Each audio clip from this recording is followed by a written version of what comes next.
I touched my girlfriend's hand, and she filed a restraining order. 3 nights ago, I reached across the table at Olive Garden to hold Jenna's hand during our anniversary dinner. She yanked it away like I'd burned her and started crying.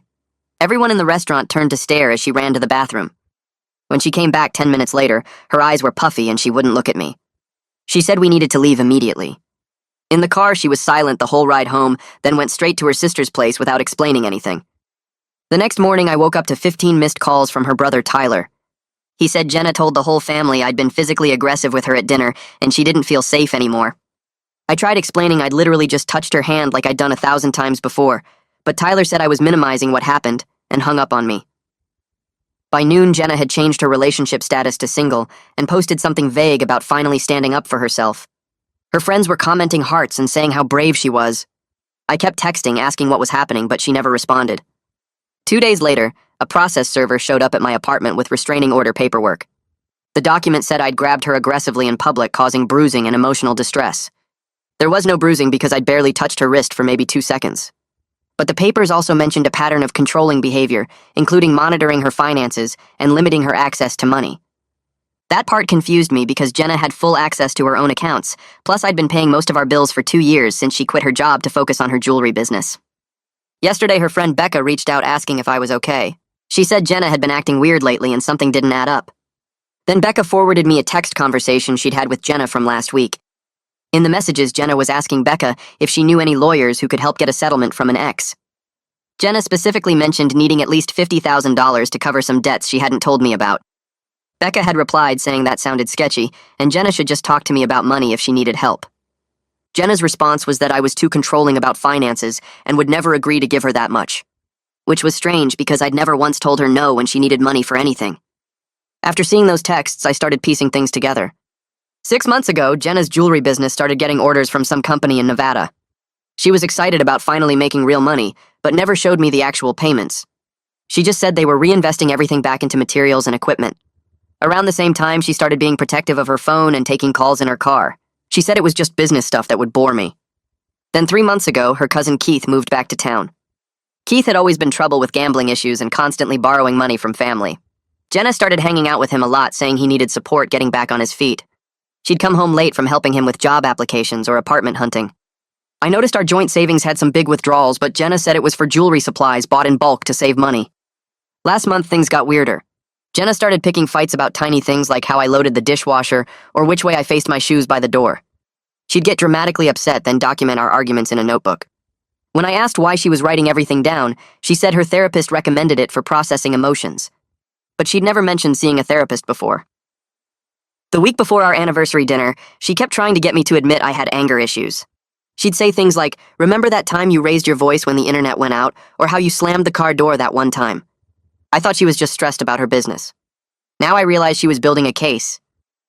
After Becca sent those texts, I called my bank to check my accounts. The joint savings we'd built up over 2 years was down to almost nothing. Jenna had transferred $5,000 just 2 days before our anniversary dinner. The transaction history showed multiple transfers to an account I didn't recognize starting 3 months ago, right when Keith came back. The transfers matched the dates she said she was buying jewelry supplies. I also found out the Nevada company ordering jewelry doesn't exist. The website she showed me was registered to Keith's email address. This morning, Jenna's lawyer contacted me about negotiating a settlement to drop the restraining order. They said Jenna was willing to move forward without pressing charges if we could reach a financial agreement that compensated her for her pain and suffering. The suggested starting point was $50,000. I sit in my apartment staring at the settlement letter. My hands shake with anger at the nerve of demanding exactly the amount Becca's texts mentioned. The lawyer's letterhead looks official and expensive. Jenna's already spending money she doesn't have on this whole scheme. I grab my phone and take photos of everything. The restraining order paperwork, Becca's forwarded texts, the settlement letter with that $50,000 number. I photograph every page twice to make sure the images are clear. My phone's camera roll fills up with evidence. I email copies to myself and save them to 3 different cloud storage services. If something happens to my phone, I need backups of everything. The documentation feels like the only control I have right now. I spread the papers across my coffee table and stare at them until the words blur together. Sleep doesn't come that night. I keep replaying the Olive Garden scene in my head, trying to figure out when Jenna decided to destroy everything we built together. Monday morning arrives and I call my bank before the sun comes up. The fraud specialist answers on the 3rd ring. Her name is Jane and she sounds tired but professional. I explain the situation as calmly as I can manage. My girlfriend filed a false restraining order, and I just discovered she's been taking money from our joint account without telling me. Jane asks me to hold while she pulls up my account information. The hold music is some generic jazz that makes my anxiety worse. She comes back on the line and confirms she can see the account. I tell her about the transfers to Keith's account and how they match up with when he moved back to town. Jane walks me through the process of freezing the joint account right away. She explains that both account holders need to agree to unfreeze it, which means Jenna can't access the remaining money. The freeze takes effect immediately. Jane provides documentation of all transfers from the past 6 months. She emails me a detailed statement while we're still on the phone. I watch the email arrive in my inbox. The pattern jumps out immediately once I see all the transactions listed together. Small transfers at first, $200 here, $350 there, then increasingly large amounts as time went on, $1,500, $2,800, $5,000. Every single transfer goes to the same external account. Jane highlights the receiving account number and routing information. She confirms the account belongs to Keith Crawford, based on the name attached to it. My stomach turns seeing the total amount transferred. Over $40,000 gone from our savings in just 3 months. Jane tells me something I didn't know. I can file a police report for unauthorized transfers since Jenna moved money without my knowledge for purposes unrelated to household expenses. She explains that joint account holders have equal access, but using funds for personal gain without the other person knowing crosses into fraud territory. Jane emails me a complete transaction history with dates and amounts and receiving account information. Every detail documented in black and white. I thank her and hang up.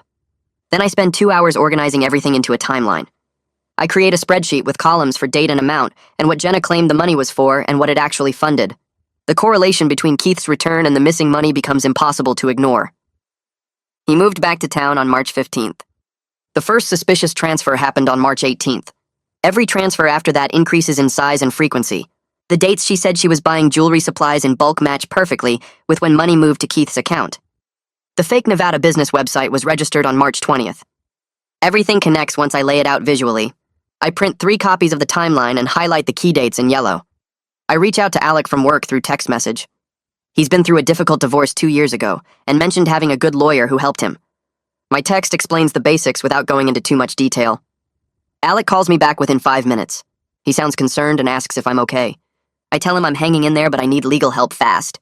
Alec immediately offers to connect me with his attorney. He warns me not to respond to any communication from Jenna or her lawyer without legal representation. Everything I say can be twisted and used against me in court. Alec learned that lesson the hard way during his divorce.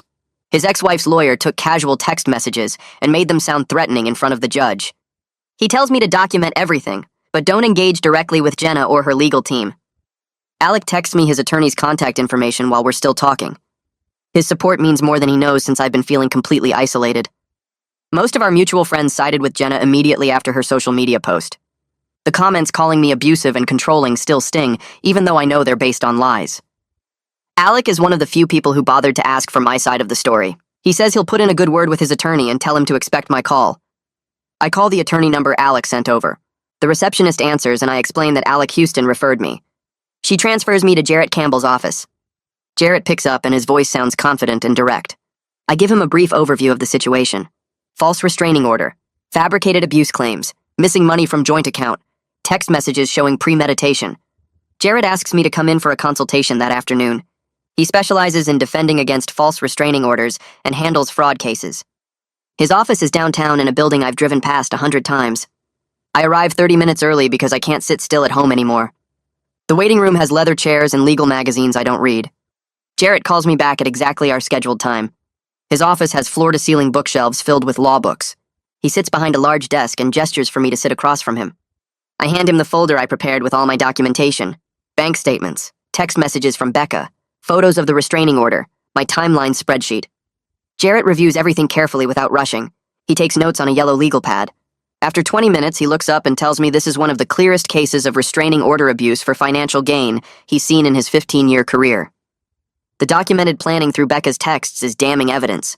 The correlation between the fake business and missing money shows clear fraud. Jarrett's confidence gives me hope that I'm not crazy for thinking this whole thing is a setup. He explains that false restraining orders for financial extortion happen more than people realize, but usually there's not this much concrete evidence. Jarrett explains our legal strategy in detail. We need to respond to the restraining order in court within 10 days. Missing that deadline means the temporary order becomes permanent by default. Simultaneously, we'll file a police report for the financial fraud. He says the two cases will support each other. The fraud motive undermines Jenna's credibility on the restraining order. If we can show she had financial reasons to fabricate abuse claims, then the judge will question everything in her petition. Jarrett asks me to walk him through our entire relationship. Every detail matters because Jenna's lawyer will try to find incidents to twist into a pattern of controlling behavior. We spend 3 hours going through everything. How we met at a friend's party, our first date at an Italian restaurant, moving in together after a year, her decision to quit her job and start the jewelry business, my support of her career change, our normal daily routines, arguments we had and how we resolved them. Jarrett takes detailed notes about our financial arrangement. I paid most bills while she built her business. She had full access to her own accounts plus the joint account. I never monitored her spending or demanded receipts. Jarrett says that contradicts her claims of financial control. He asks about the arguments she documented in her notebook. I describe the fights she picked over tiny things, dishwasher loading, shoe placement, normal couple disagreements that she blew out of proportion. Jarrett explains that manufactured arguments won't hold up without corroboration from witnesses. I rack my brain trying to remember anything that could be misinterpreted as aggressive behavior. Jarrett needs to know the worst possible things Jenna's lawyer might bring up. I tell him about times I raised my voice, getting frustrated in traffic when someone cut me off, yelling at the TV during football games when my team lost, slamming the car door once when I was running late for work. None of these incidents were directed at Jenna personally. Jarrett writes everything down and says that's actually important. Her claim of a pattern of controlling behavior needs specific incidents. General frustration with life circumstances isn't the same as aggression toward a partner. The manufactured arguments from her notebook won't hold up without someone else witnessing them. Our apartment building has thin walls. If I was actually yelling at Jenna regularly, the neighbors would have heard. Jarrett plans to get statements from neighbors confirming they never heard fighting or shouting from our unit. He asks about physical affection in our relationship. I describe how we held hands constantly, hugged goodbye every morning, cuddled on the couch watching movies, kissed in public without any hesitation. That pattern of normal affection contradicts her claim that I grabbed her aggressively at Olive Garden. Jarrett says the contrast between our history and her current allegations will be powerful in court. Tuesday afternoon, we go to the police station together. Jarrett wants to be present when I file the report to make sure everything is documented properly. We meet with Detective Colin Watkins in a small interview room. Colin is a middle-aged guy with graying hair and a no-nonsense attitude. He takes the financial fraud seriously once he sees the bank records and text messages. Jarrett presents everything in a clear timeline. The fake Nevada business, the transfers to Keith's account, Becca's texts about needing $50,000, the settlement demand for that exact amount. Colin asks detailed questions about my relationship with Jenna and when things started changing. I walk him through the timeline again. Keith's return, the behavioral changes, the picked fights and documented arguments, the Olive Garden incident and restraining order. Colin explains that extortion through false legal claims is a felony. Using the court system to threaten someone into paying money meets the legal definition. The documented planning makes it worse because it shows premeditation. Colin says he'll need to interview Becca as a witness since her texts are crucial evidence of premeditation. He takes copies of all our documentation and opens an official case file. The case number gives me a small sense that the system is finally taking this seriously. Colin warns that the investigation will take time, but he'll move as quickly as possible given the restraining order hearing deadline. Jarrett makes a phone call from the police station parking lot. He's hiring Georgia Walden, who's a private investigator specializing in financial fraud cases. Her job is to trace where the money went after it left our joint account and document Keith's gambling debts. Jarrett explains that proving Keith's financial desperation strengthens our case. If we can show he owed money to dangerous people, then Jenna's motivation for the scheme becomes even clearer. Georgia answers and Jarrett puts her on speakerphone. Her voice sounds sharp and professional. She asks me basic questions about Keith: full name, last known address, places he might gamble. I tell her what I know from Jenna's stories. Keith had gambling problems for years. He owed money to various casinos. Family members stopped lending to him after he never paid anyone back. Georgia says she has connections with casinos and bookmakers that might show Keith's financial desperation. She's worked similar cases before. Jarrett asks how long the investigation will take. Georgia warns that gathering solid evidence will take at least 2 weeks. She needs to pull records and interview people and verify information. 2 weeks feels like forever when the restraining order hearing is coming up fast. Jarrett assures me that we have enough evidence to proceed even without Georgia's findings. Her investigation will just make our case stronger. I have to tell my parents what's happening. They'll eventually hear about the restraining order through family connections or social media. Better they hear the truth from me first. I drive to their house after leaving Jarrett's office. My mom answers the door and immediately knows something is wrong from my expression. We sit in their living room and I explain everything. The Olive Garden incident, the restraining order, the missing money, the fake business, the settlement demand. My dad's face turns red with anger. He wants to confront Jenna's family and demand they make this right. I explain that any contact could be used against me. The restraining order prohibits me from contacting Jenna directly or indirectly through other people. If my dad confronts her family, Jenna's lawyer will claim I'm violating the order through a proxy. My mom cries and asks what she missed. Were there warning signs she should have seen? I tell her this isn't her fault. Jenna fooled everyone, including me. My parents ask what they can do to help. I tell them their support is enough. Just believing me means everything when so many people immediately assumed I was guilty. My dad writes me a check to help with legal fees. I try to refuse, but he insists. Family helps family, he says. My mom makes me promise to call them every day with updates. Explaining everything to them is exhausting, but their support helps me feel less alone in this fight. The next morning, Jarrett calls with an update on the hearing schedule. The court set the restraining order hearing for 2 weeks from now, which gives us time to prepare a solid defense. He explains that having 2 weeks is actually better than getting rushed into court next week because we can gather more evidence and build a stronger case. Jarrett files a motion to dismiss the restraining order based on lack of evidence and includes all the text messages from Becca showing Jenna's financial motive. The judge will review our response before the hearing, which plants early doubts about Jenna's story. Jarrett sounds confident when he explains that judges see false restraining orders often enough to recognize the warning signs. The timing of the settlement demand matching Becca's texts is a huge red flag that undermines Jenna's credibility before we even get to court. He tells me to keep documenting everything and avoid any contact with Jenna or her family no matter what happens. Any violation of the restraining order, even accidental, could destroy our case. I spend the rest of the morning organizing all my evidence into folders on my computer and making backup copies on a flash drive. The bank statements show clear patterns of unauthorized transfers. The screenshots of Becca's texts prove premeditation. The fake Nevada business website shows the whole scheme was planned. Having everything organized makes me feel slightly more in control of this nightmare. My phone rings around noon, and it's Georgia calling with her first investigation findings. She sounds all business as she walks through what she discovered about Keith's financial situation. Keith owes approximately $85,000 to various creditors, including 2 casinos in the next state over, and someone she describes carefully as a private lender, which I understand means loan shark. Georgia explains that the timeline shows his debts got much worse, starting about 6 months ago, after what her casino contacts called a very bad gambling streak. He lost over $30,000 in a single weekend, trying to win back previous losses. This explains why Keith needed money so desperately, and why $50,000 from me would only partially solve his problems.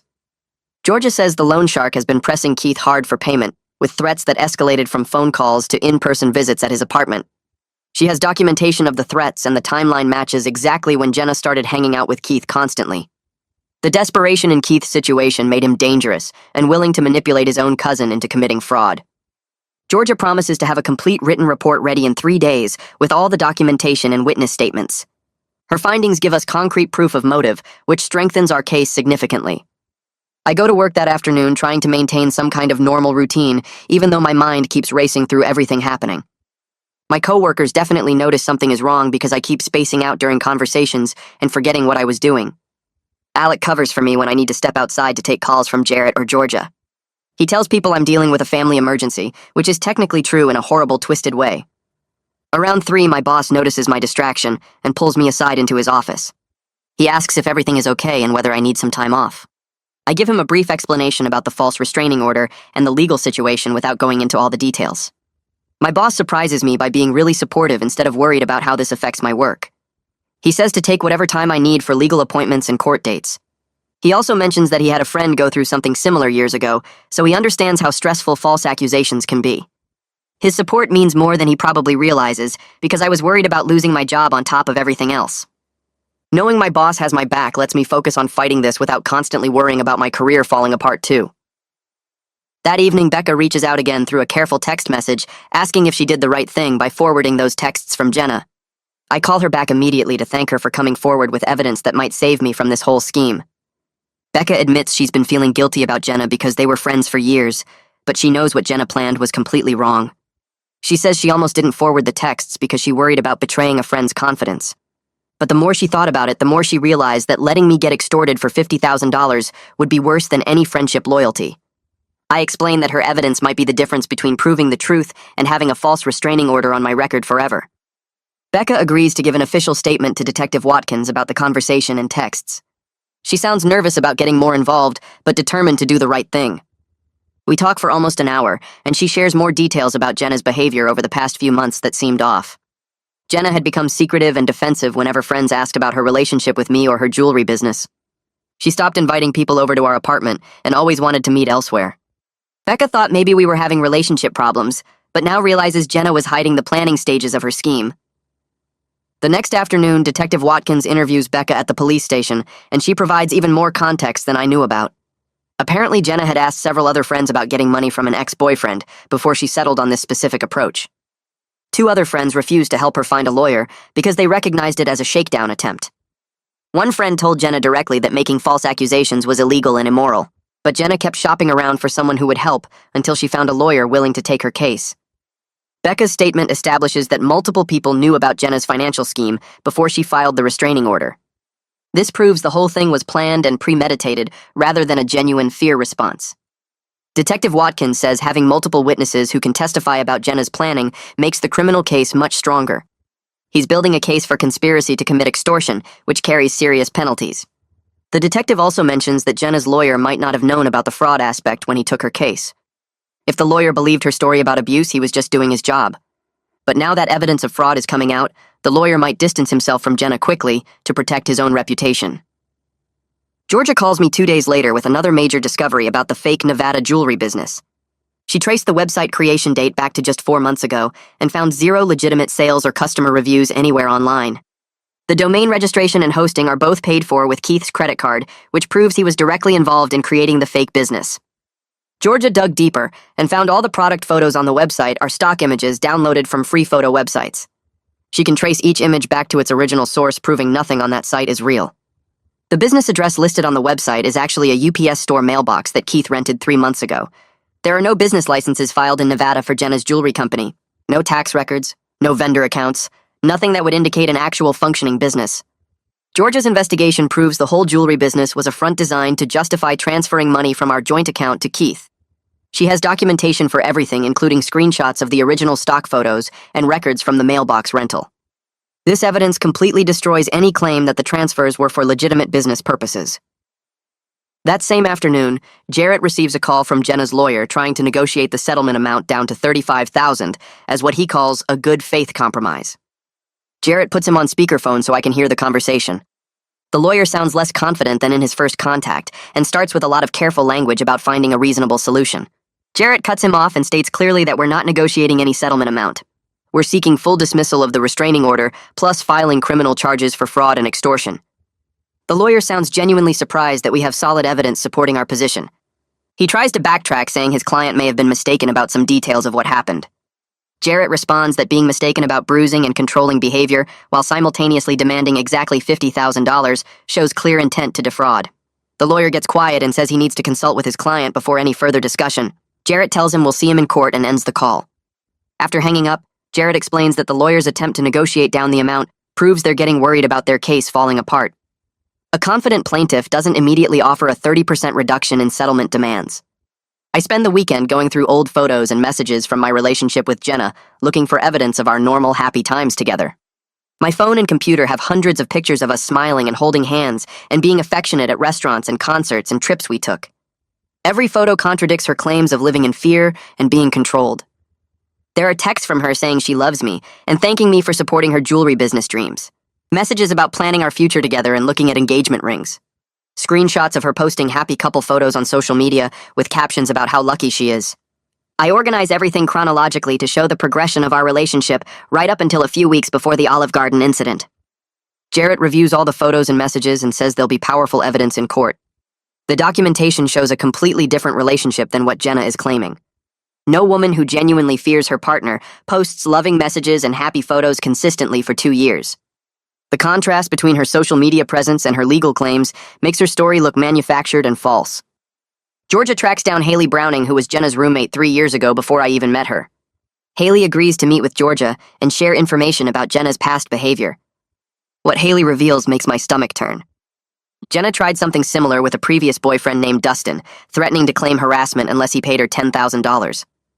Dustin was going through a difficult time financially, and Jenna knew he had recently received an inheritance from his grandmother. She started picking fights with him and documenting their arguments just like she did with me. When Dustin tried to break up with her, she threatened to go to his employer and family with harassment claims unless he gave her money to go away quietly. Dustin paid the $10,000 rather than fight the accusations because he couldn't afford a lawyer and didn't want the drama affecting his job. Haley says she tried to talk Jenna out of it at the time, but Jenna insisted Dustin owed her for wasting 2 years of her life. The fact that the tactic worked apparently taught Jenna she could use false accusations as a money-making scheme.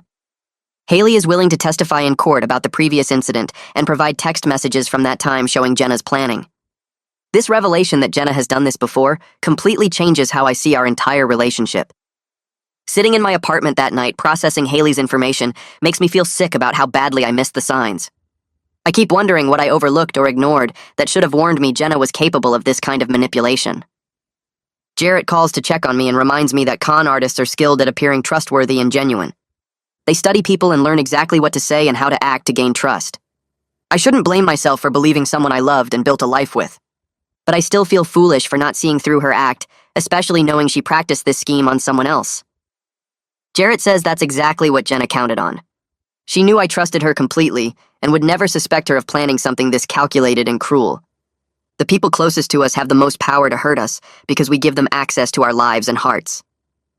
I tell Jarrett I understand logically, but emotionally I'm struggling with feeling like an idiot who got played. He says those feelings are normal and will take time to process, but right now we need to focus on winning in court. Once the legal battle is over, I can work through the emotional aftermath with a therapist. For now, I need to channel the hurt into determination to expose the truth and protect myself from further harm. Detective Watkins called Jarrett 3 days later, saying he'd brought Keith in for questioning about the financial transfers. I drove to the police station to wait outside during the interview, even though I couldn't be in the room. Watkins said Keith showed up with his usual cocky attitude, acting like he had nothing to hide. The detective started by asking about his relationship with Jenna and why she'd been transferring money to his account. Keith claimed the money was legitimate payment for helping Jenna with her jewelry business. He said he'd been handling supply orders and managing her online store for a cut of the profits. Watkins asked him to provide documentation of these business arrangements like contracts or invoices. Keith said everything was done informally since they were family and trusted each other. Then Watkins pulled out Georgia's investigation report showing the Nevada company didn't exist and the website was registered to Keith's email address. Keith's face went pale and he stopped talking. Watkins asked him directly if he'd created a fake business to justify taking money from our joint account. Keith demanded a lawyer and refused to answer any more questions. Watkins told me afterward that Keith's refusal to cooperate actually helped our case by making him look guilty. An innocent person would have explanations and documentation ready. Keith's immediate decision to lawyer up suggested he knew the business was fake and couldn't defend the transfers. My phone rang while I was driving home from the police station. Tyler's name showed up on the screen and my stomach dropped. I almost didn't answer because I wasn't ready for another hostile conversation. But something made me pick up. Tyler's voice sounded different this time, less angry and more uncertain. He said he'd been thinking about the situation and some things didn't add up. Tyler remembered all the times he'd seen me with Jenna over the past 2 years, and I was always gentle and patient with her. He'd never witnessed any controlling behavior or angry outbursts. Tyler admitted their whole family had been worried about Keith's influence on Jenna for months. Their parents noticed she started acting secretive and distant after Keith moved back. Tyler said he didn't want to believe his sister would lie about something this serious, but the evidence I'd shared with the detective made him question her story. He stopped short of saying he believed me completely, but his doubt about Jenna's version of events felt like progress. Tyler asked if I'd be willing to talk to their parents eventually, because they were struggling with not knowing what to believe. I told him I appreciated the call, and I'd think about meeting with them once the legal stuff was settled. After we hung up, I felt a weird mix of relief and sadness. Relief that at least one family member was questioning Jenna's lies. Sad that it took overwhelming evidence for anyone to consider I might be telling the truth. Jarrett scheduled 3 practice sessions to prepare me for the restraining order hearing.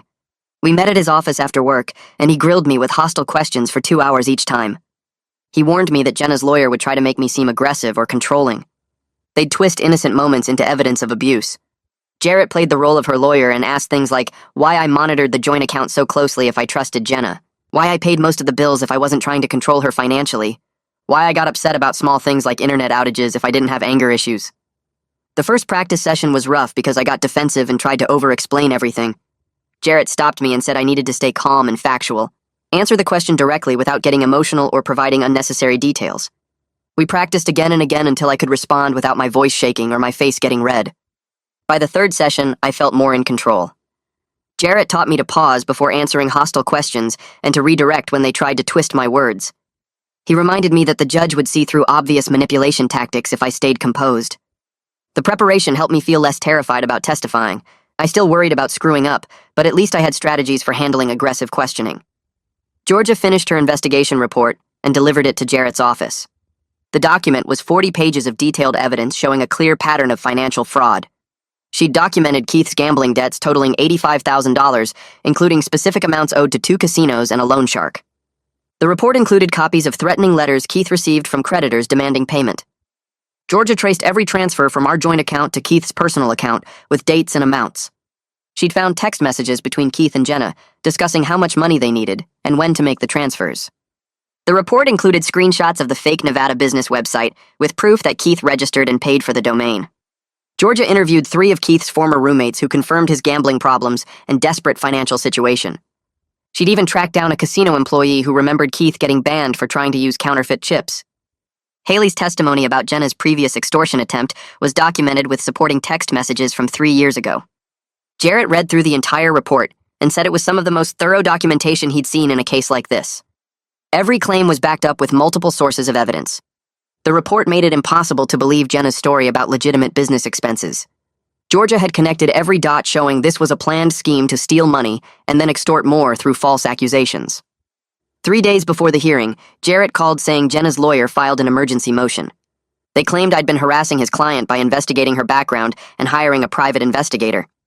The motion said this investigation was intimidation meant to silence a domestic violence victim.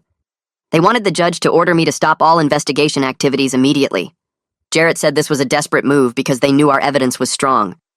He filed a response within an hour, explaining that legitimate investigation for legal defense is not harassment. Defendants have the right to gather evidence to defend themselves against false accusations. The investigation uncovered fraud and extortion, which proved the restraining order was filed in bad faith. Jarrett included examples from case law, showing courts consistently protect the right to investigate claims. The judge denied their emergency motion the same day, without even scheduling a hearing. Jarrett said the quick denial indicated the judge was already skeptical of Jenna's claims.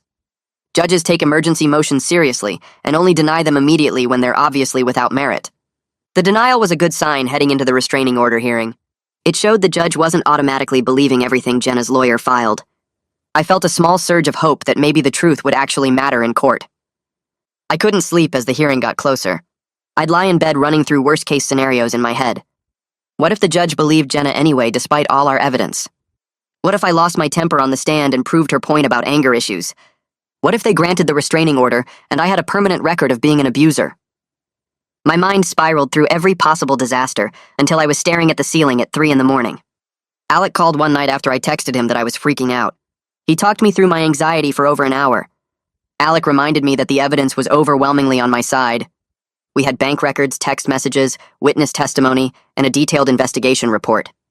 Jenna had vague claims with no corroboration and a clear financial motive. He said even if the worst happened and the judge made a mistake, we could appeal with all this evidence. But he didn't think that would be necessary because the truth was too obvious. Alec told me to focus on what I could control, which was staying calm and factual during testimony. Everything else was out of my hands. His steady confidence helped quiet some of the panic. I still felt anxious, but not completely paralyzed by fear anymore. The night before the hearing, I spread all the documentation across my living room floor and reviewed everything one final time. Bank statements showing $43,000 in unauthorized transfers. Text messages between Jenna and Becca discussing getting $50,000 from an ex. Georgia's 40-page investigation report with evidence of Keith's debts and the fake business. Haley's statement about Jenna's previous extortion attempt. Photos of us looking happy together throughout our relationship. The contrast between Jenna's fabricated story and the documented reality was stark. She claimed I was controlling and abusive, but the evidence showed I'd been paying her bills and giving her money freely for 2 years. She claimed to be terrified of me, but stayed in the relationship and never mentioned fear to anyone. She claimed the Olive Garden incident was aggressive, but had no real bruising, and immediately started demanding money. I felt sad looking at the old photos of us together. We'd had good times and I genuinely loved her.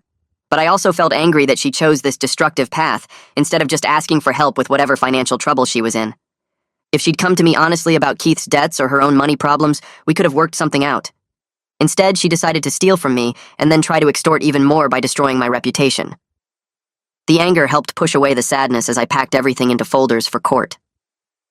The restraining order hearing took place in a small courtroom on the 3rd floor of the county courthouse. I arrived 30 minutes early with Jarrett, and we sat on a bench outside waiting to be called. Jenna showed up 15 minutes later with her lawyer.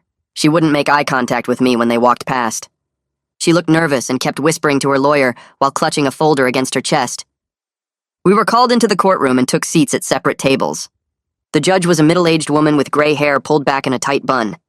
She reviewed the case file with a skeptical expression that made her mouth turn down at the corners. The courtroom felt tiny with just the judge, both lawyers, Jenna, me, and a court reporter present. The judge asked if both sides were ready to proceed. Jenna's lawyer stood and said yes. Jarrett stood and confirmed we were ready. The judge explained the hearing would determine whether the temporary restraining order should become permanent. She said she'd hear testimony from both parties and review all submitted evidence before making a decision. My hands were sweating and I wiped them on my pants under the table. Jarrett had prepared me for this, but actually being in the courtroom made everything feel more real and terrifying. Jenna testified first, and her lawyer walked her through the Olive Garden incident. She described reaching across the table to hold her hand during our anniversary dinner. Jenna claimed I grabbed her wrist aggressively and squeezed hard enough to cause pain. She said she tried to pull away, but I held on for several seconds before she finally yanked free. Her lawyer showed photos of faint marks on her wrist that could have been from anything. The marks were barely visible even in the photos. Jenna claimed she'd been afraid of me for months due to my controlling behavior with money. She said I monitored every dollar she spent and questioned her purchases. She described my angry outbursts over small things like traffic or sports games. Jenna claimed these outbursts made her feel unsafe even though I never directed anger at her. Her testimony sounded rehearsed, like she'd practiced specific phrases. She used words like pattern of control and emotional abuse that sounded like they came from a legal website. When her lawyer asked for specific examples of controlling behavior, Jenna's answers were vague. She couldn't name exact dates or provide details beyond general claims. The judge took notes, and her skeptical expression never changed. Jarrett stood for cross-examination and pulled out a folder of photos from our relationship. He asked Jenna about specific happy moments shown in the pictures. There was one from a beach vacation where we were holding hands and laughing. Another from her birthday party where I had my arm around her waist. Jenna struggled to explain why she stayed with someone she feared for 2 years. She said she hoped I would change, and she didn't want to give up on the relationship. Jarrett asked why she never mentioned feeling afraid to any of her friends or family members before filing the restraining order. Jenna said she was ashamed and didn't want people to judge her. Then Jarrett brought up the text messages with Becca, discussing getting $50,000 from an ex. He read the messages out loud, including Jenna's specific mention of needing that amount for debts. Jenna claimed the texts were taken out of context. She said she was just venting to a friend about financial stress and didn't actually plan to demand money from me. Jarrett asked why she mentioned getting the money from an ex, rather than asking me directly if we had such a good relationship. Jenna's explanation was vague and unconvincing. She stammered something about not wanting to burden me, but it made no sense given her other testimony. The judge leaned forward and asked Jenna directly why her lawyer's settlement offer matched the exact amount from those text messages. Jenna went pale and said she didn't know, that her lawyer handled those details. The judge made another note and her expression showed clear doubt. Jarrett stood and approached the bench with a folder of bank statements. He laid out the transaction history showing every transfer from our joint account to Keith's personal banking information. The judge leaned forward to examine the documents, while Jarrett explained the pattern of unauthorized withdrawals starting 3 months ago. Jenna's lawyer objected, saying the transfers were for legitimate business purposes, but the judge overruled and asked Jenna to explain. She claimed the money went to buy jewelry supplies in bulk, and Keith was helping her get better deals through his connections. The explanation sounded weak, even as she said it. Jarrett asked why a jewelry business would need to transfer money directly to her cousin's personal account instead of paying vendors. Jenna stammered something about Keith handling the transactions for her to save time. The judge interrupted and asked for any documentation of these supposed business expenses, like receipts or invoices. Jenna's lawyer shuffled through his papers and admitted they didn't have any receipts because Jenna said she lost them during a recent move. The judge's expression showed clear disbelief as she made another note. The bailiff called me to the witness stand and I felt my legs shake as I walked forward. The oath felt heavy as I swore to tell the truth. Jarrett started with easy questions about our relationship history and how we met through mutual friends at a party 2 years ago. I described our normal interactions, including holding hands during walks, hugging goodbye in the mornings, and being affectionate at restaurants dozens of times. He showed the judge photos from our relationship, where we were clearly comfortable with physical contact. I explained the joint account was meant for shared household expenses like rent and groceries, not for secret transfers to family members. Describing the Olive Garden incident made my throat tight as I remembered the confusion and fear when she ran crying to the bathroom. I told the judge I had no idea what caused her reaction, since I'd touched her hand the same way hundreds of times before. Jarrett walked me through the timeline, starting with Keith's return to town and the suspicious withdrawals that matched dates Jenna claimed to buy supplies. I described how her behavior changed over those 3 months with the phone secrecy and late nights supposedly helping Keith with job applications. The manufactured arguments about tiny things and her notebook documentation felt sinister in retrospect. When Jarrett asked about my reaction to the restraining order, I said I was shocked and terrified because the accusations were completely false. Jenna's lawyer stood for his cross-examination with a smug expression that made my stomach turn. He asked why I felt the need to track our joint account so closely if I wasn't trying to control Jenna's spending. I explained I only checked the account after receiving the settlement demand for exactly $50,000, which matched the amount in Becca's text messages. Before that, I'd trusted Jenna completely and never questioned her purchases. He tried to suggest I was financially controlling by pointing out I paid most of our bills. I responded that Jenna had full access to her own personal accounts, plus her business account, and I'd never once told her no when she needed money for anything.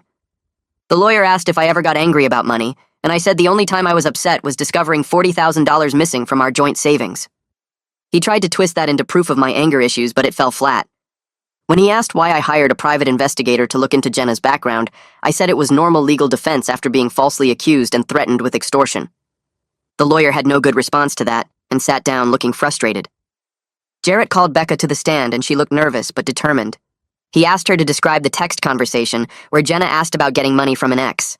Becca pulled out her phone and read the messages out loud, including Jenna's specific request for lawyer recommendations who could help with a settlement. She testified that Jenna mentioned needing at least $50,000 for debts she hadn't told me about. When Becca suggested just talking to me about money problems, Jenna responded that I was too controlling with finances to give her that much. Becca said this confused her because I'd always seemed generous, and Jenna never mentioned financial control before. Jarrett asked when this conversation happened, and Becca confirmed it was 6 days before our anniversary dinner at Olive Garden. The timeline established clear premeditation. Jenna's lawyer tried to discredit Becca by suggesting she was biased in my favor, but Becca said she'd been Jenna's friend for 5 years and only came forward because the plan was obviously wrong. Her testimony about multiple friends being asked to help find lawyers strengthened the evidence of calculated planning. The judge asked Becca directly if Jenna seemed afraid of me during their friendship, and Becca said absolutely not, that we always seemed happy together. Georgia took the stand wearing a professional suit and carrying a thick folder of documentation. Jarrett asked her to describe her investigation findings, and she laid out everything methodically. She testified that Keith owed approximately $85,000 to various creditors, including casinos and loan sharks. The debts accelerated dramatically 6 months ago after a bad gambling streak. Georgia presented records showing the fake Nevada jewelry business website was created 4 months ago using stock photos and Keith's credit card for domain registration. She traced every transfer from our joint account to Keith's personal account and showed they matched the dates Jenna claimed to be buying supplies. The total amount transferred was $43,000 over 3 months. Georgia explained that legitimate businesses would have vendor invoices, shipping records, and inventory documentation, none of which existed for Jenna's supposed jewelry supply purchases. The judge asked several questions about the website registration and seemed particularly interested that Keith paid for it rather than Jenna. Georgia confirmed the website had 0 legitimate sales or customer reviews, despite claiming to be an established business. Her professional presentation and detailed documentation made the fraud obvious. Jenna's lawyer tried to suggest Georgia was biased because I paid her, but she responded that her job was to find facts regardless of who hired her, and the facts clearly showed a fraudulent scheme. Haley walked to the stand and introduced herself as Jenna's former roommate from 3 years ago. Jenna's lawyer immediately objected to her testimony, but Jarrett argued it was relevant to establish a pattern of behavior. The judge allowed it over the lawyer's protests. Haley described living with Jenna and witnessing her relationship with a previous boyfriend named Dustin. She testified that relationship ended when Jenna threatened to file harassment charges unless Dustin paid her $10,000. Haley said she tried to talk Jenna out of it because the harassment claims weren't true, but Jenna insisted she needed the money for credit card debt. Dustin paid rather than fight the accusations because he was worried about his job. Haley explained she'd felt guilty about not stopping Jenna back then, and when she heard about my situation through mutual friends, she contacted my lawyer. Jarrett asked if Jenna showed any signs of actual fear or abuse in that previous relationship, and Haley said no, that Dustin was a gentle person who Jenna seemed to manipulate. The similarity between that situation and mine was striking. Jenna's lawyer objected again, saying this was character assassination, but the judge said it was relevant evidence of a pattern. Haley's testimony established that Jenna had successfully used false accusations for money before, which apparently taught her the tactic could work on a bigger scale. The judge announced a 15-minute recess to review all the evidence. Everyone stood as she left the courtroom. I sat back down, feeling drained from testifying. Jarrett squeezed my shoulder and said the evidence presentation went as well as he'd hoped. Jenna and her lawyer huddled in the corner, whispering urgently. She looked pale and kept shaking her head at whatever he was saying. Becca came over and asked if I was okay. I thanked her again for coming forward because without those text messages, everything would have been much harder to prove. The 15 minutes felt like an hour. When the bailiff called us back, the judge entered with a stern expression that made my heart pound. She stated that after reviewing all testimony and documentation, the evidence overwhelmingly suggested the restraining order was filed in bad faith as part of a financial extortion scheme. My breath caught as she continued. The judge said Jenna's claims of abuse were not credible, given the lack of corroborating evidence and the clear financial motive established through multiple witnesses. She dismissed the restraining order entirely effective immediately. Then she ordered Jenna to pay my legal fees as compensation for the frivolous filing. The judge also announced she was referring the case to the prosecutor's office for potential criminal charges of fraud and extortion. Jenna started crying, and her lawyer tried to object, but the judge cut him off, saying her decision was final. Walking out of the courthouse into bright afternoon sunlight felt surreal. The weight I'd been carrying for weeks lifted so suddenly I almost felt dizzy. Jarrett shook my hand and said the judge's decision to award legal fees and refer for prosecution was significant because it showed she believed the evidence of fraud was strong. He explained the criminal referral meant the prosecutor would review everything for potential charges against both Jenna and Keith. I thanked him for believing me and fighting so hard when everything seemed hopeless. Jenna and her lawyer left through a side exit without speaking to anyone. She kept her head down and moved quickly to avoid eye contact. I pulled out my phone and called my parents immediately. My mom answered and I told her the restraining order was dismissed and the judge ordered Jenna to pay my legal fees. She started crying with relief and called for my dad to pick up the other phone. They both said they were so proud of me for standing up for the truth. My dad's voice cracked when he said he knew I was innocent all along. We talked for 10 minutes while I stood on the courthouse steps feeling the sunshine on my face. Other people walked past, going about their normal days, while mine had just completely changed. I felt grateful for everyone who believed me and supported me through the nightmare. The next morning, Detective Watkins called while I was making coffee. He said the prosecutor's office received the judge's referral and was reviewing the case for criminal fraud and extortion charges against both Jenna and Keith. The process would take several weeks as they built their case by interviewing witnesses and examining all the documentation. Watkins explained the restraining order dismissal, and the judge's specific finding of bad faith filing strengthened the criminal case significantly. He asked me to provide copies of everything we'd presented in court to support the prosecution. I said I'd send everything that afternoon. Watkins mentioned that cases with this much documented planning and clear financial motive usually resulted in charges being filed. He warned me the criminal process would take months to fully resolve, even if charges were filed quickly. I asked what kind of penalties Jenna and Keith might face if convicted. Watkins said extortion and fraud charges could carry prison time, though first offenses often resulted in probation and restitution requirements. He also said Keith would face separate charges for the unauthorized account transfers. The conversation lasted 20 minutes, and I took notes on everything he said. Knowing the prosecutor was reviewing criminal charges felt like validation that what happened to me was serious and wrong. That afternoon, I met with Jarrett to discuss filing a civil lawsuit to recover the stolen money.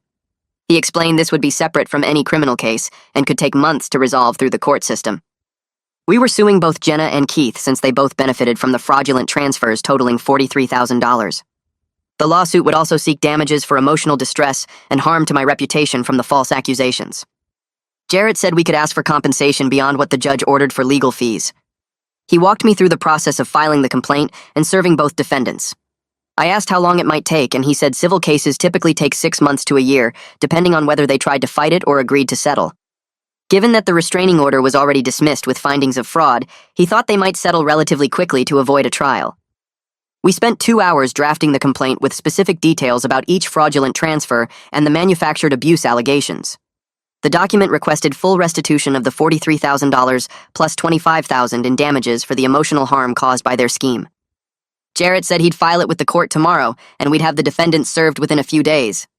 Having a plan to recover the stolen money made me feel more in control after weeks of feeling helpless. 2 days after the civil lawsuit was filed, Tyler called me around 8 in the morning. His voice sounded different from the last time we talked, quieter and less angry. He asked if we could meet for coffee that afternoon to talk about everything that happened. I agreed, and we met at a place near his apartment. Tyler looked tired when he walked in, like he hadn't been sleeping well. He sat down across from me and immediately apologized for how he reacted when Jenna first told the family about the restaurant incident. He said he felt terrible for not hearing my side before assuming I was guilty. Tyler explained that his parents were devastated when they found out what Jenna had done. The whole family had trusted her story completely, and now they felt foolish for not asking more questions.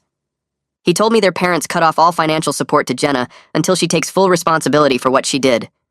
They were particularly angry about Keith's involvement, since they'd warned Jenna for years that he was bad news.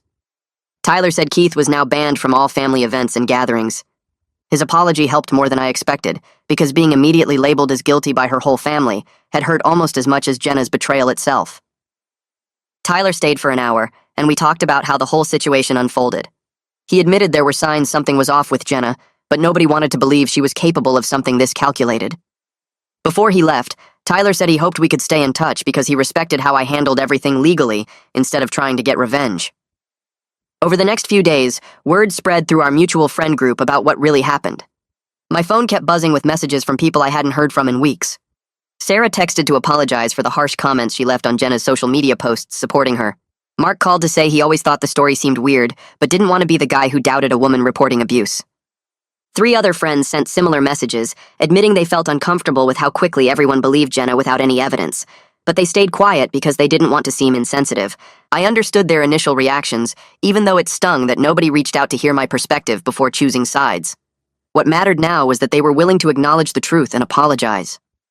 A few people who had been especially vocal in supporting Jenna just quietly unfriended me on social media, rather than admit they were wrong.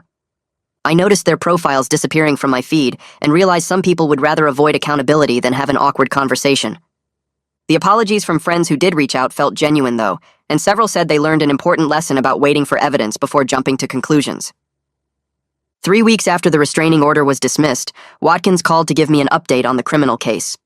The prosecutor's office had finished reviewing all the documentation and decided to file formal charges against both Jenna and Keith. They were being charged with conspiracy to commit extortion and financial fraud, which carried potential prison time, though Watkins said first offenders usually got probation and restitution instead.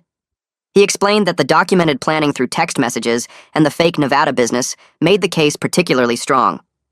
Haley's testimony about Jenna trying the same scheme with a previous boyfriend 3 years ago also helped convince the prosecutor this wasn't just a misunderstanding. Keith was facing additional charges for the unauthorized account transfers since he'd been moving money without my knowledge or consent. Watkins said the prosecutor felt confident about getting convictions or plea deals, given how much evidence we'd gathered. He warned me the criminal process would take months to fully resolve with court dates and possible trials. I asked what would happen if they were convicted, and Watkins explained they'd likely face 3 to 5 years probation, community service requirements, mandatory restitution payments, and possibly short jail sentences depending on the judge. The news that charges were actually being filed felt validating after weeks of people questioning whether what happened to me was really that serious. The same week the criminal charges were filed, Jarrett got a call from Jenna's civil lawyer asking about settlement options. They wanted to avoid going to trial on the lawsuit I'd filed to recover the stolen money. The lawyer offered to have Jenna return $30,000 immediately if I agreed to drop the entire lawsuit. Jarrett told me about the offer during our meeting at his office. He said we shouldn't accept their first proposal because we had an extremely strong case and could likely win much more at trial. The fact they were offering to settle so quickly meant they knew they'd lose if it went to court. Jarrett recommended we counter with a demand for full restitution of the $43,000 stolen from our joint account, plus $25,000 in damages for the emotional harm and reputational damage from the false accusations. I agreed with his strategy, and he sent the counteroffer that afternoon. 2 days later, Jenna's lawyer called back and agreed to $40,000 total paid in monthly installments over 6 months. Jarrett said this was a good outcome because it guaranteed I'd recover most of my money without spending a year in court proceedings. I spent the next few days thinking about whether to accept the settlement or push for more money. Part of me wanted to reject it and take them to trial just to make Jenna face more consequences. But Jarrett sat me down and explained the practical realities. A trial could easily take a full year with court delays and scheduling issues. My legal fees would continue piling up during that time, even though I'd already won the fee award from the restraining order hearing. If we went to trial and won, I might get the full amount plus damages, but the extra money wouldn't be worth another year of my life consumed by this nightmare. The settlement guaranteed I'd get $40,000 back relatively quickly through the payment plan. Jarrett reminded me that Jenna would also be paying criminal restitution on top of the civil settlement, so she'd be facing financial consequences for years. I realized he was right about wanting this to end. The money mattered, but getting my life back mattered more. I told Jarrett to accept the settlement offer because I needed to move forward instead of staying trapped in this situation for another year. A few weeks after we accepted the settlement, Watkins called with news about the criminal case. Keith's lawyer had approached the prosecutor about a possible plea deal. Keith was willing to testify against Jenna in exchange for reduced charges and a lighter sentence. The prosecutor was seriously considering the offer because Keith's testimony about how they planned the whole scheme together would make the case against Jenna even stronger. Keith could describe conversations about setting up the fake business, creating the manufactured arguments, and timing the restraining order to maximize settlement pressure. His cooperation would essentially guarantee a conviction if Jenna tried to fight the charges at trial. Watkins asked how I felt about Keith potentially getting a lighter sentence for cooperating. I told him I was okay with whatever approach got justice done. If Keith's testimony helped ensure Jenna faced consequences for what she did, then I could accept him getting probation instead of jail time. What mattered most was that both of them were held accountable through the legal system, even if that meant one got a slightly better deal for cooperating. 2 months after the charges were filed, both Jenna and Keith accepted plea deals to avoid going to trial. Jenna pleaded guilty to attempted extortion and fraud charges. The deal gave her 3 years probation, 200 hours of community service, and required her to pay restitution for the money stolen plus court costs. The plea agreement included a requirement that she admit in open court that she fabricated the abuse allegations specifically for financial gain. Keith pleaded guilty to fraud charges and received similar probation terms plus mandatory participation in a gambling addiction treatment program. Both of them would have felony convictions on their records permanently. Jarrett explained that the plea deals were pretty standard for first-time offenders in fraud cases, though the requirement for Jenna to publicly admit she lied was unusual and significant. The prosecutor had pushed for that condition specifically because false accusations of abuse harm real victims by making people more skeptical of legitimate claims.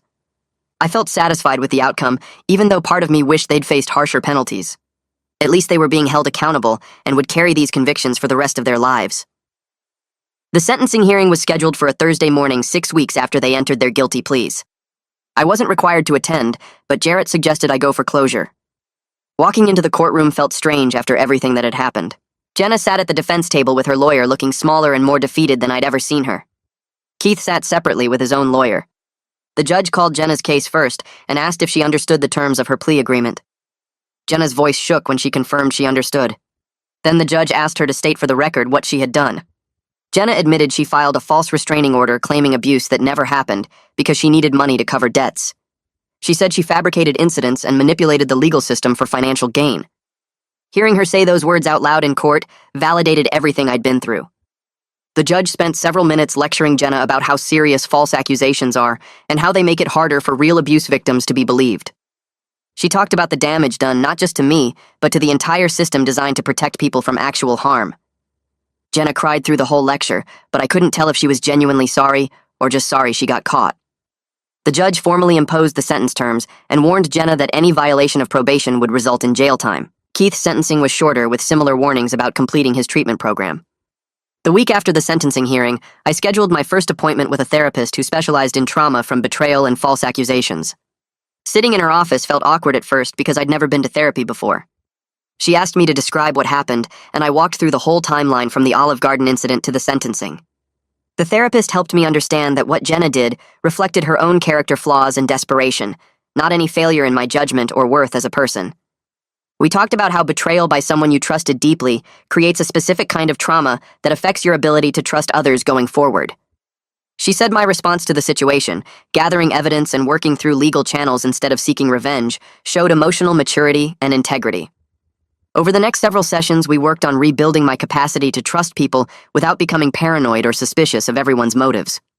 The therapist helped me separate the legitimate hurt and anger I felt from the urge to let this experience make me bitter toward relationships in general.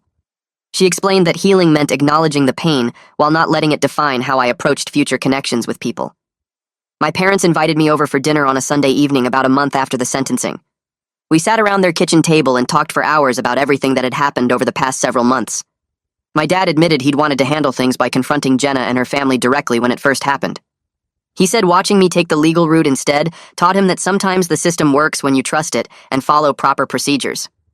My mom got emotional talking about how scared she'd been that the false accusations would destroy my life and reputation. She said she was incredibly proud of how I handled the situation with integrity, even when it would have been easier to just pay Jenna off to make the problem disappear. Both of them emphasized that they never doubted my innocence for a second. Having their unwavering support throughout the ordeal had been crucial to getting through it without falling apart. My dad raised his glass and toasted to justice and truth prevailing over lies. We spent the rest of the evening talking about normal family stuff, which felt wonderful after months of every conversation being dominated by legal drama. Driving home that night, I felt grateful for parents who stood by me completely and reminded me that good people still existed, despite what Jenna had done. A few days after my parents' dinner, Alec texted asking if I wanted to grab lunch at this burger place downtown. We met up on a Tuesday afternoon and ordered at the counter before finding a booth near the window. Alec looked at me for a second before he started talking about his own divorce from 5 years ago. His ex-wife had accused him of being emotionally abusive during their custody battle. She told the court he had anger management problems and made her feel unsafe around him. Alec said none of it was true, but her lawyer used every normal argument they'd ever had as evidence of his volatile temper. He ended up losing primary custody of his daughter because the judge believed his ex-wife's version of events. Alec explained that he'd spent years feeling ashamed, like maybe he really had done something wrong even though he knew he hadn't.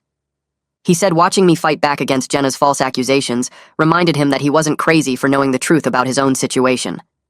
We talked about how society automatically believes accusations without waiting for evidence, and how that default assumption becomes a weapon for manipulative people who know how to exploit it. Alec said his friendship with me through this whole mess had actually helped him process his own experience in a healthier way. I told him his support meant everything to me, especially during those early weeks when I felt completely alone and questioned my own memory of events. We finished our burgers and headed back to work feeling lighter than we had in months. 2 weeks later, I checked my bank account and saw a deposit for $8,000 with a reference number matching the settlement agreement. I stared at the screen for a minute before it really hit me that Jenna had made the first restitution payment. I drove to the bank that afternoon and asked to move the money into my savings account. The teller processed the transfer and handed me a receipt showing the new balance. Depositing that money felt like taking back something that went beyond just the cash itself. Jenna had stolen my sense of security and my ability to trust my own judgment about people.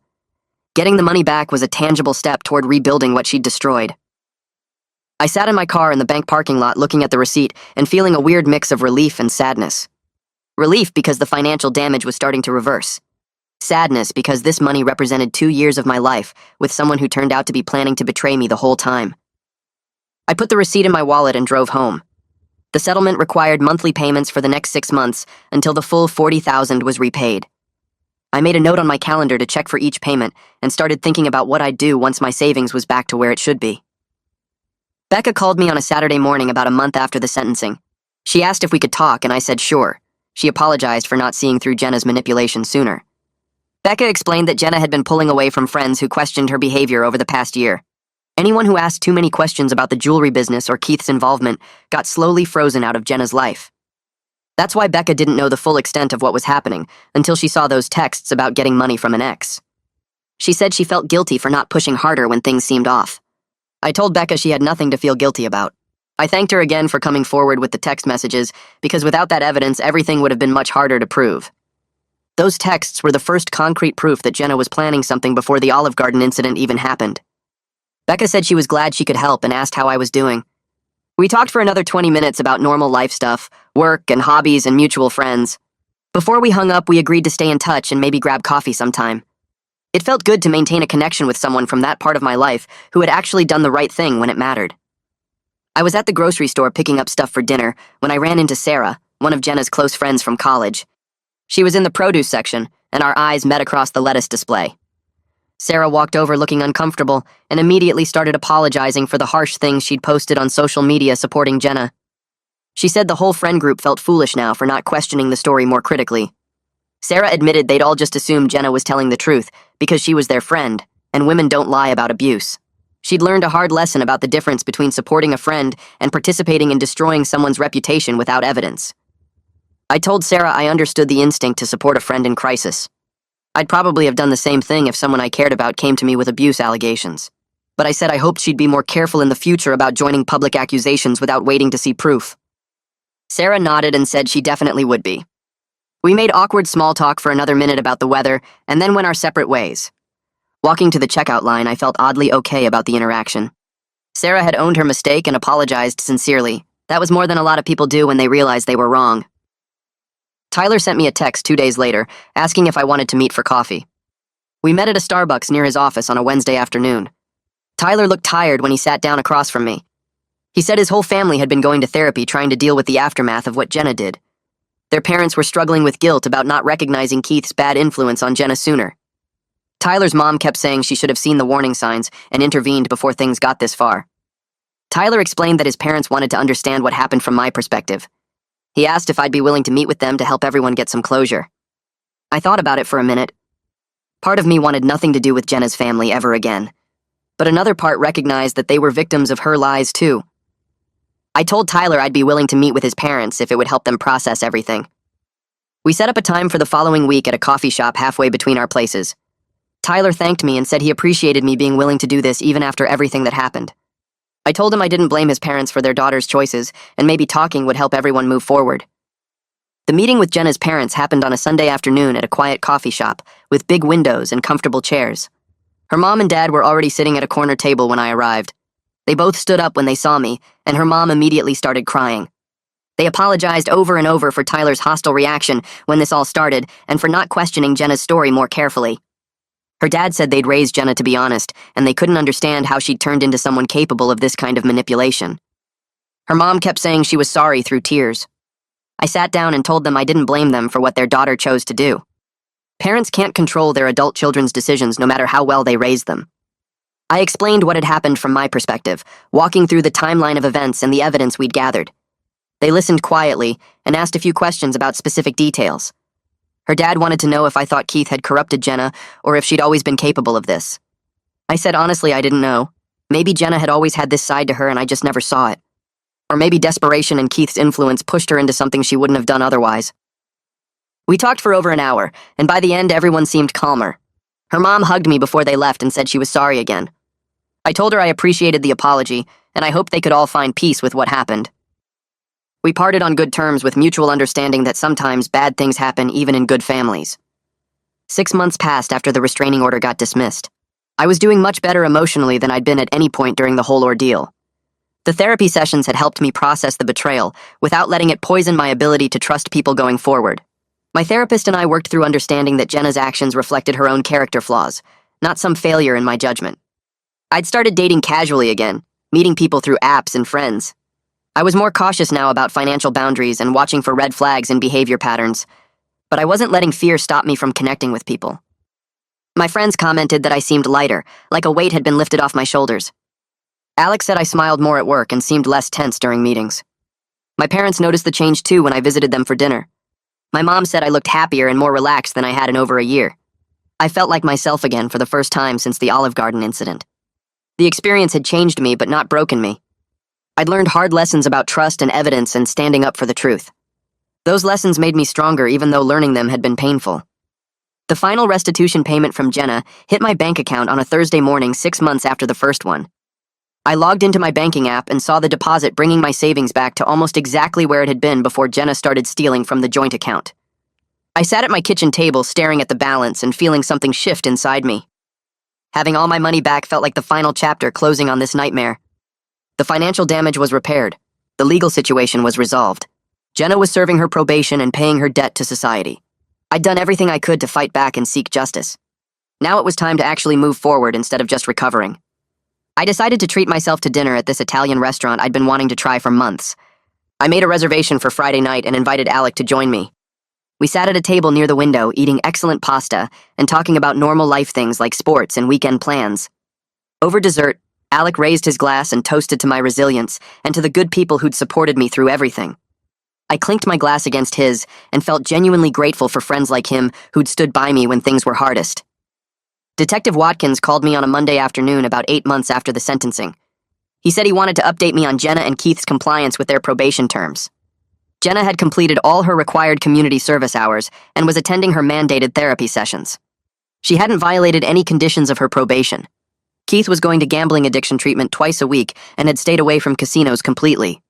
His treatment counselor reported that he was taking the program seriously and making progress. Watkins explained that cases like this often ended with the perpetrators reoffending within the first year. The fact that both Jenna and Keith were complying with everything was actually a good sign that they might be taking responsibility for what they'd done. I told Watkins I was glad they were following through with their sentences, even if it took legal force to make them do the right thing. He said he'd keep monitoring their progress and would let me know if anything changed. I thanked him for the update and hung up feeling oddly satisfied. Justice had been served, and the people who tried to destroy my life were facing real consequences. That was all I could reasonably ask for. Alec mentioned a job opening at his company one afternoon when we were getting coffee in the break room. The position was in a different department with better pay and less stress than my current role. He said he'd put in a good word for me if I wanted to apply. I updated my resume that night and submitted an application the next morning. 2 weeks later, I got called in for an interview. The hiring manager seemed impressed with my experience, and I felt good about how the conversation went.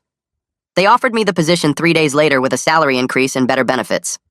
I accepted immediately and put in my notice at my current job. Starting fresh at a new company felt like the perfect next step. My new coworkers didn't know anything about what I'd been through with Jenna and the false accusations. I could just be a regular person doing good work without the shadow of that whole nightmare hanging over me. On my first day at the new job, I introduced myself to my team and dove into learning the systems and processes. Nobody asked about my personal life or why I'd left my previous company. I was just the new guy who seemed competent and friendly. That anonymity felt wonderful after months of being defined by the worst experience of my life.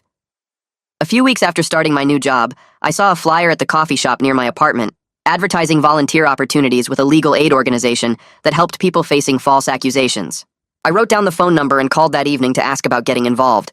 The coordinator said they needed volunteers who could share their experiences and help others navigate similar situations. I scheduled an orientation meeting for the following week and showed up feeling nervous but ready to turn what happened with Jenna into something useful. The organization paired me with people who were dealing with fraudulent restraining orders or false claims, and I walked them through the documentation strategies that had worked for me. Helping someone else gather bank records and text message evidence to prove their innocence felt like taking back power from what Jenna had tried to do to me. One guy I worked with was facing accusations from his ex-wife, who was trying to gain leverage in a custody battle, and I spent hours showing him how to organize a timeline and collect witness statements. When his restraining order got dismissed 3 months later, he called to thank me and said my help had saved his relationship with his kids. That moment made all the pain I'd gone through feel worth something bigger than just my own story. Tyler reached out about grabbing lunch one Saturday afternoon, which surprised me since we hadn't talked much since everything went down with Jenna. We met at a burger place downtown, and he apologized again for how he'd reacted initially when Jenna made her accusations. He said watching the whole situation unfold had completely changed how he thought about believing accusations without evidence. Tyler told me he'd been reading about false allegations and due process, and he wanted to do something to help other families avoid the damage his family had experienced. We talked for 2 hours about starting a support group for families affected by false accusations from both sides, where people could share their experiences and learn from each other. He said his parents would probably want to be involved too, since they felt terrible about how quickly they'd believe Jenna without asking questions.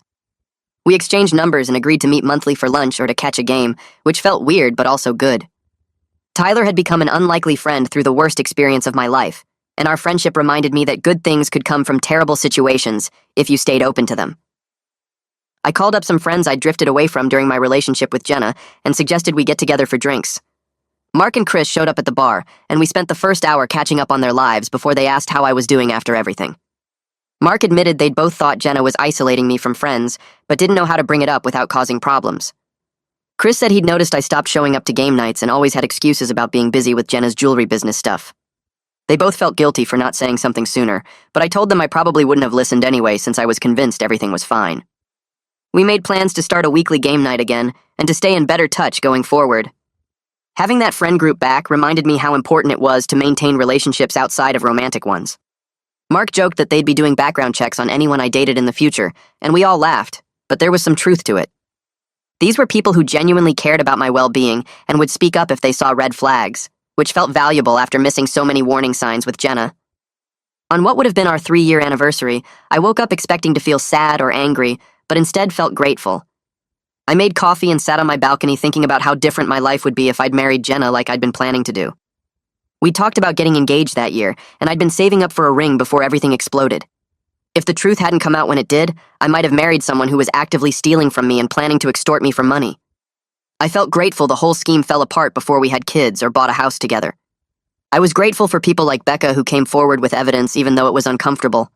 I was grateful for Tyler's eventual support and for friends like Alec who stood by me without hesitation. Most of all, I was grateful I'd fought back instead of just paying the $50,000 to make the problem disappear. Taking the easy way out would have let Jenna and Keith get away with their scheme and probably encouraged them to try it again with someone else. Fighting back had been exhausting and scary, but it taught me that integrity and evidence matter more than convenience or comfort.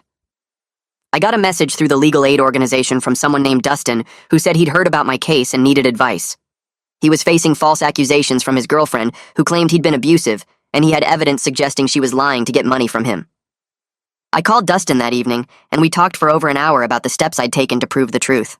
I walked him through the importance of documenting everything, saving all communications and gathering financial records before they could be destroyed. Dustin said his girlfriend had been acting weird lately and picking fights over nothing, which sounded exactly like what Jenna had done to build her case. I told him to hire a good lawyer immediately and to start working with a private investigator to trace where money was going. He thanked me multiple times and said talking to someone who'd been through something similar gave him hope that he could fight back successfully. After we hung up, I felt a sense of purpose that I hadn't expected. Sharing my story and the strategies that worked could actually protect other innocent people from the same kind of manipulation I'd faced. My parents hosted a family dinner a few weeks later to celebrate my new job and fresh start. My brother and sister showed up with their families, and we all sat around the dining room table eating my mom's famous lasagna. My sister joked that she was going to run full background checks on anyone I dated from now on, and my brother said he'd personally interview them before I could make things official. Everyone laughed, and I felt genuinely happy surrounded by people who'd never doubted me, even when things looked bad. My dad raised his glass and toasted to family standing together through hard times, and my mom got teary talking about how proud she was of how I'd handled everything. My nephew asked what we were celebrating, and my sister told him Uncle was starting an exciting new job, which was a simpler explanation than the whole truth. The evening reminded me that family support was invaluable during the hardest moments of life. These were people who would always have my back no matter what happened, and that foundation made it possible to rebuild after everything Jenna had tried to destroy. I booked a solo vacation to a beach town in Florida to clear my head and process everything that had happened over the past year. I spent my days walking along the shore, and my evenings sitting on the balcony of my rental watching the sunset. One evening I sat there with a beer thinking about how much had changed since that anniversary dinner at Olive Garden when Jenna ran to the bathroom crying. The whole nightmare had been horrible and painful, but I'd survived it with my integrity intact. I was stronger than I'd thought, and more resilient than I'd known before being tested.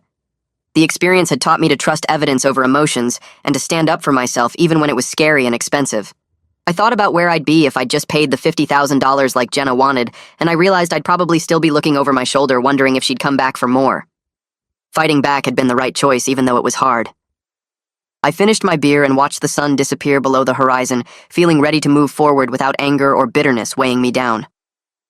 A year after the restraining order was dismissed, I was thriving in ways I hadn't expected.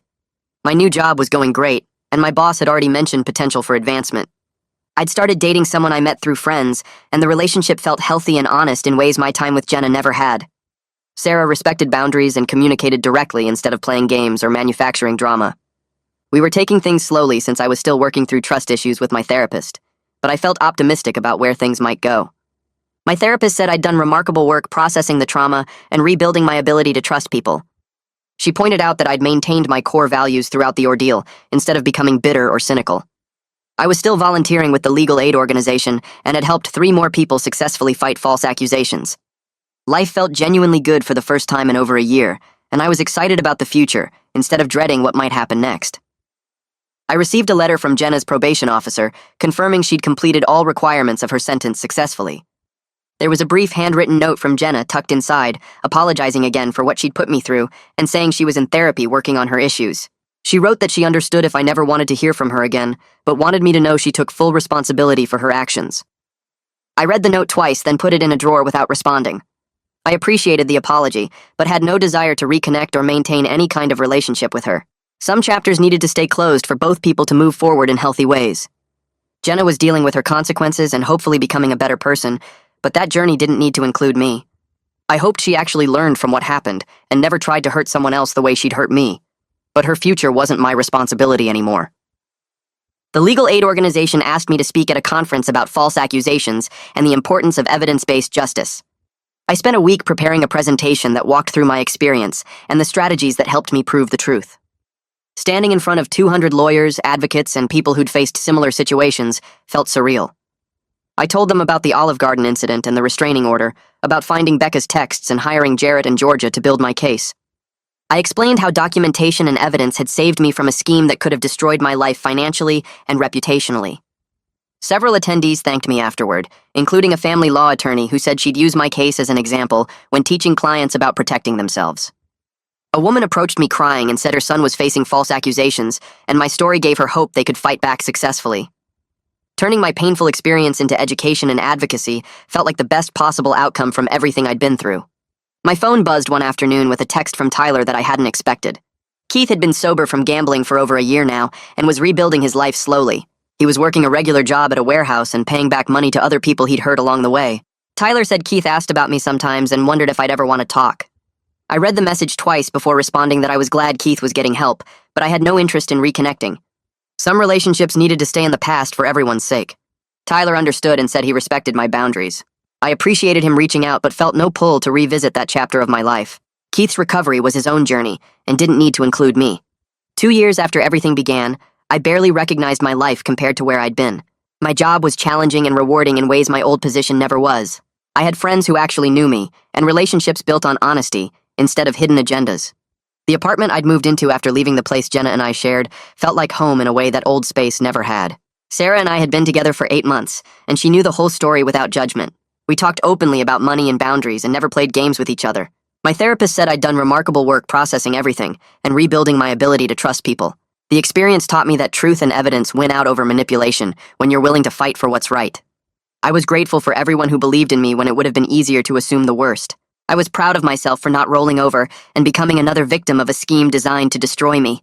Life felt genuinely good now in ways I hadn't imagined possible during those dark weeks after the restraining order. I was excited about the future instead of afraid of what might come next.